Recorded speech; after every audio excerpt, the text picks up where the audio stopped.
Yeah, it makes me wonder how, like as churches and as church leaders, we can ask ourselves, not ask our congregation, but to ask ourselves, how are we meeting people who are far from where we are? Mhm. And then what are the ways we do that? Like real practical. Yeah. Um, and I think about that in the student ministry world, like Mhm. helping student ministry leaders. Like, what does it look like to go and meet students that have never shown up at church and that you don't need to expect them to? Yeah.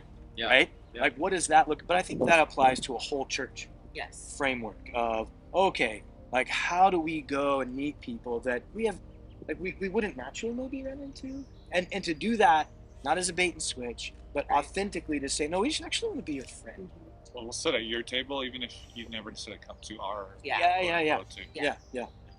And I think it's helping our people to think beyond like Sunday. So like first, like we're required like to do that as ministry leaders, but then how do we help our people think about like what it looks like to go about their faith in their places of work, in their neighborhood, in their schools, in a way that is like love of neighbor. And again, Yeah. like not like I'm loving you and caring for you and like serving you in this way because I want you and expect you to come to my Right, church. But what does it yeah. look like? I mean, to be the hands and feet of Jesus and to like train and equip our people to do that too, and to think about it beyond coming to church on Sunday or going to like a small group on a Wednesday.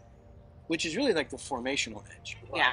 Right? Like this Right. is the formational edge where Yeah. we need to be asking ourselves again as church leaders, not demanding it of the people that are showing up, Right. but asking ourselves, how are we helping people welcome the transformation that comes from the Holy Spirit? Yeah. Because that's the necessary like method. Yeah. Is like, okay, no, we need more of what the Holy Spirit is expressing and enlivening in us if we're going to engage people authentically, if we're going to do that vulnerably, to be at their table, not our table, Yeah. those kind of things. No, yeah, and I'm happy you said formation, because I think what could happen is we can get stuck on this prerogative of we're just so happy you're here Yeah. and not really lean into our call to be a part of their formation, right? To Yeah. be more like Jesus. So I guess the only thing I'm saying is, like, for example, orthodoxy.